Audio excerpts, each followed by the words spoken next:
All right, well, welcome back to Exhaust Sports Auto. My name is Kevin, and we are here to check out a 2017 Lexus CT200h. Now, who do we have to thank for this opportunity? It is none other than Johnson Lexus in Durham, North Carolina. So, if you're interested in purchasing this or any Lexus, you may contact Danny, and all of his information is going to be down in the description box below. So, with that established, why am I doing this? Because this is once again a certified pre-owned vehicle. I already talked about what certified pre-owned is in the 2017 ES350 video, so you can go ahead and watch that.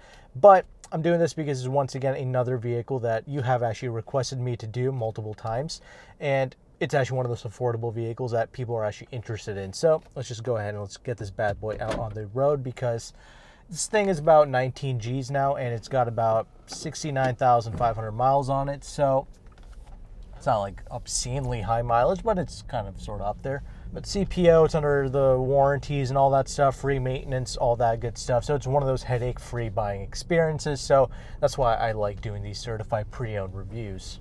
Now, with all vehicles, let's go ahead and let's talk about the exterior and what this is, because, well, this is a hybrid, and this is actually kind of the replacement for the HS 250 that I did. So you can check that video out as well. So this is kind of the successor to that. It came out in like 2011, and this is now a 2017 model year. I think this is like the last year that they made this vehicle. So a couple of key things here. I do like the way that this thing looks. It's actually a cute little car. I don't like hatchbacks really. I think they're a bit juvenile. However, this one does look pretty good.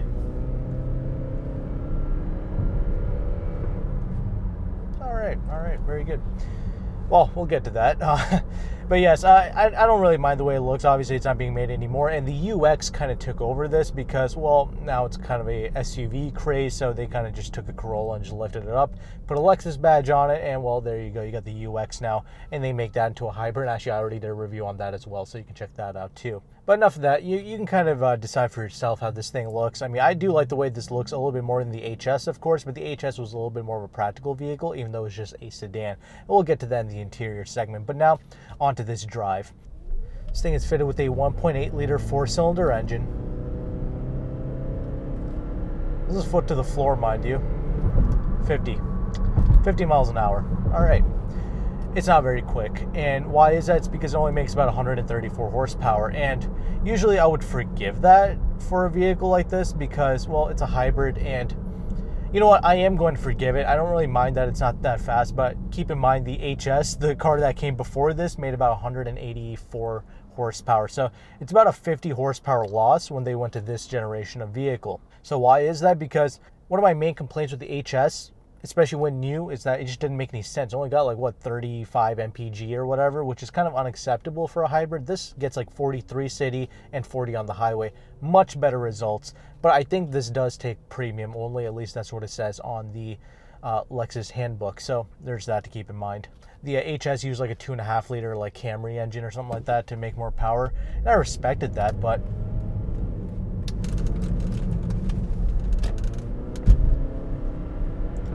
I will say the handling is far superior than the HS, that's for sure. A lot less wallowy, but I am noticing that the ride quality has suffered a little bit because of that. Over like those kind of gravel-ish roads, like where they kind of lay out bricks or whatever, it's like really jittery, so that's something I noticed. But over like normal bumps, it's fine, but this is definitely a more connected driving experience than probably what it should be. And that was one of the things that they worked on, you know.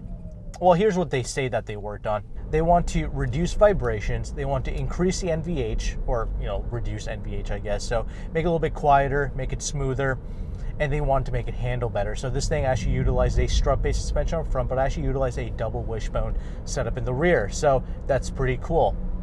And it does handle pretty good. It's like way sharper than the HS it was, that's for damn sure. I'll check out the other refinement, like how loud it is, in a bit, but this definitely has a more pinned down sensation.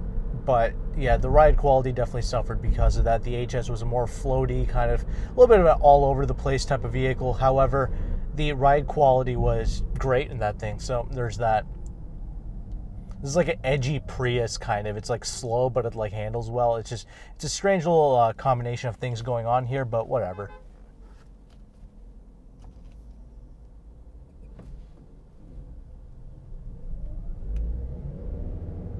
Who the hell was that? Some guy in a Porsche Panamera just waved at me. That was interesting. Anyway, yeah, okay. I don't know, maybe he was a viewer and he noticed me in the camera. I don't know, but alrighty then. Yeah, like I was saying, I'm about to bust this corner, and we're going to test out more of that handling, and we're going to see just how the wind noise actually is in this thing, because the HS was, you know, pretty quiet. It was actually a pretty refined car. I am noticing some more rattles with this thing. It's got about 70,000 miles. It's not bad for a Lexus, and the build quality is solid, but I'm noticing a few more, you know, kind of in the center console here, a few little rattles, but nothing outrageous, just something I noticed here. The overall build quality, of course, it's a Lexus. It's pretty damn solid, so I do appreciate that. All right, let's see here. It's got two 15-wide tires, 17-inch wheels. Handled itself pretty well. I mean, again, like I said, infinitely better than the HS. Good brakes, not too much sound, actually. Not too much wind noise, anyway. That's pretty good. I do appreciate that. They did work on reducing the noise. They did put a lot of insulation around the engine bay and stuff like that. I do definitely still hear the engine, of course, but, you know, around the firewalls, all that good stuff. Definitely a little bit more refined. The steering is just far tighter, dude. Like, it's not as loose and sloppy. Like, I noticed like an on-center deadness with the HS that's disappeared with this thing. Now, I will say the UX is definitely a little bit quieter, a little bit more of a refined experience in this, but I don't know, something about this. There's definitely a sporty feeling here. You know, chassis development was something that they worked on with this vehicle as well. They stiffened up the chassis by using better welding techniques. As overall, this vehicle weighs about, you know, 3,100 pounds. So not a ridiculous weight figure, but then again, it's not a very large vehicle either. It's only about 170 inches long total. So that does make the rear occupant space not very good, but again, we'll touch on that in a bit. It's definitely a stable experience. Of course, that's another thing that they worked on. You know, they wanted this to be better driving than the HS in pretty much every way, and I think they did accomplish that, except in the ride quality department. That's the only place, but hey, you got to skimp out somewhere. You have to compromise somewhere, I guess. There's not too much road noise coming through, but then again, it's using a pretty skinny tire setup, 215 wide, so not too much road noise. That's pretty good. The wind noise is just constant, but it's not ridiculous. It's not like this constant whistling sound. It's just like a natural type of wind noise, which is appropriate for a vehicle like this. No double pane glass or anything like that, but you know, as a whole, this is pretty good. Makes like a weird pumping sound when you get on the brakes, but I do kind of like it in a weird way. Here, bust this little corner. I could definitely feel that the body is definitely tight. They did a good job with the chassis, no doubt about it. The tires are the limiting factor.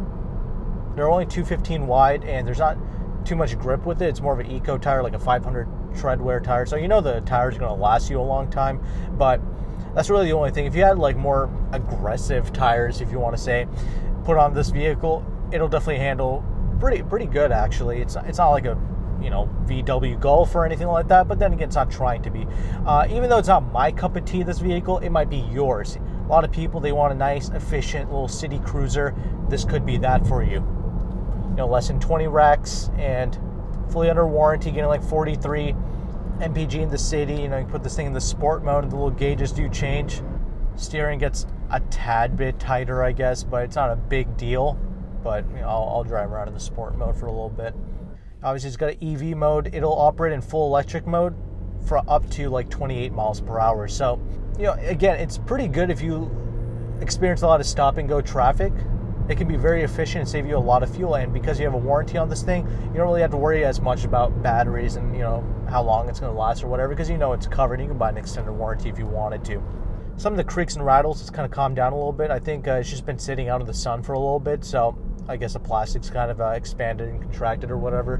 But no, it's a solid cabin space, as we're about to see in the interior segment. Yeah, I mean, as a whole, it's not a bad little whip. I think the UX is superior because it has a better ride quality, but again, none of these vehicles are inspiring to drive or really fun to drive. This strangely has a very good pin down, nice chassis, good handling characteristic, which I've noticed, but as a whole, you don't buy this for driving pleasure per se. You drive this because you kind of live in a city, you want to save some fuel. It's a Lexus, you're pulling up relatively prestigious despite it being a hatchback, so that's all fun stuff there. Yeah, the takeoff it's pretty smooth, I'll give it that, and it is made into a CVT, of course. I don't mind the CVT one bit, it's not bad. And again, for mellow drivers, the CVT is going to be more than enough. It should not bother you in any way, that's for sure. So with that established, let's go ahead and let's talk about this interior now. So like I mentioned, interior is extremely solid, of course. You know, it's a Lexus, and it's definitely a far better interior space than what the HS was trying to do. The steering wheel is a nice little thing to grip onto. It's a nice little thing to operate, of course. It's a perfect size for this vehicle, I feel like. You gotta press P to park. It's still got the weird little Prius shifter thing, similar thing that we saw in the HS, of course. It's got the push button start, which is a nice little thing. One touch up and down windows for all 4 windows, always a great thing to see. Nice little leather trimmed interior space. It's kind of got that cream leather going on here. Of course, it's that fake leather, but that fake leather ages the best, and there's not a single wrinkle on it, nothing. And that's kind of why I do prefer the fake leather. It holds up the best. Real leather does tend to wrinkle, so there is that. Even the driver's side seat is pretty good, so that's great. And you got a couple more leather treatments here on the door panel, so nice little plush interior space like a typical Lexus should be. It's got a nice little mix of materials going on here. You know, everything's kind of soft touch here. So I do appreciate that. It's a great little plush interior space. It's not a very large one though, so there's that. You got to keep that in mind. This is best suited for smaller people. I do like the entire gauge cluster here. Actually, the tachometer is a digital one. Like when you push it into normal or in the eco mode, it changes, and when you put in the sport mode, you actually get a real tachometer, and it revs out to about 5,500 RPM. So that's interesting. I do like that. Everything's clean, legible, easy to use. Average fuel economy like 45 mpg, so you can be kind of foot to the floor and still get great fuel economy, which I really appreciate. And it shows you some basic information here as well. Again, easy to access. There's nothing like crazy insane going on. There's not even an infotainment screen here. It's just basic old school layout, and I kind of like that. It's a 2017 car. It's not a very old car. It's only 3 years old, yet there's no infotainment. There is a backup camera. It's actually located in the rear view mirror here, but I honestly think that it's cool that there's no real distractions or anything like that. But yeah, as a whole, I don't really have too many flaws with it. Actually, the audio system actually sounds pretty decent. It's better than you would think. This is a pretty base model. There's no Mark Levinson. There's no F Sport. There's no crap like that on here. It's just a more base model vehicle, but I do like the way that it's kind of outfitted here. You have your little eco, sport, all that little dial here in the middle here with the EV mode button as well, traction control off. Everything's easy to access, nothing crazy to get used to.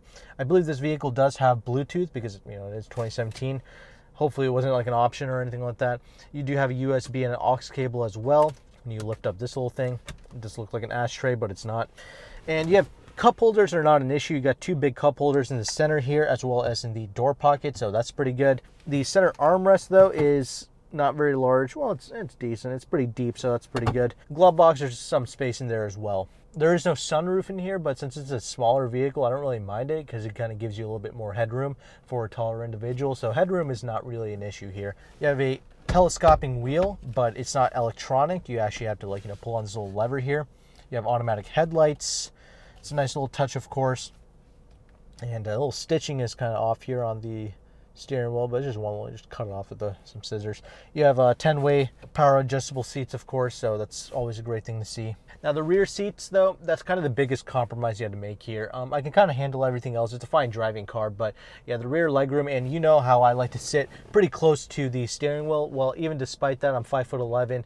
It's kind of tough for me to sit back there. Obviously I can't fit behind myself, but that's even with me sitting closer to the steering wheel. The one good thing is the seating on the back is like a soft kind of backing, so you can kind of shove your knees into there, so that kind of helps a little bit. But as a whole though, it does kind of, it's not the most amount of space. Now watch out though, there's a couple of vents back there near the rear seat, so if you have kids back there, make sure that they don't spill any drinks or anything like that into those vents, because those vents is how the battery packs get cooled. So if you throw some water or some drinks in there, you could fry your battery. So I don't know why they make it like that, but that's kind of dangerous, and you just kind of have to watch out for it. The vents are very much exposed back there. But anyway, it is the same nice plush leather seats. I mean, you can do a lot of miles in here. It's a very comfortable vehicle. But now the rear hatch space, this is a hatchback.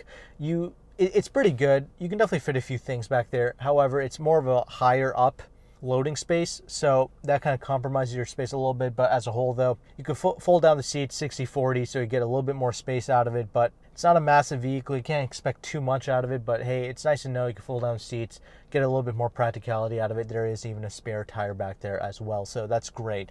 Now, as a whole, what are my conclusions about it?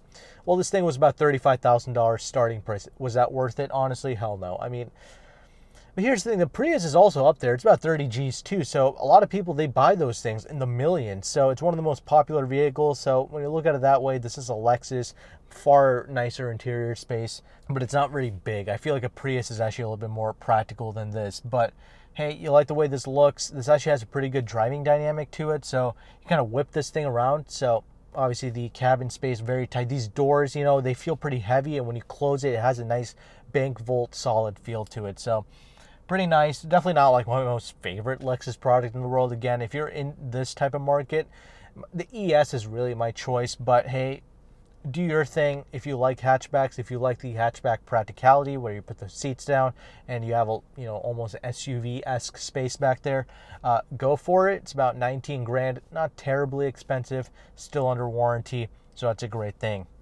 But let me know your thoughts. If you're in the market for this thing, or if you're an owner of this vehicle, please let me know how it's held up for you. And if you like this vehicle, I would like to hear your thoughts. And if you're interested in purchasing a vehicle from Johnson Lexus, you may do so. All their information is going to be down in the description box below. But thank you again for watching. Take care and goodbye.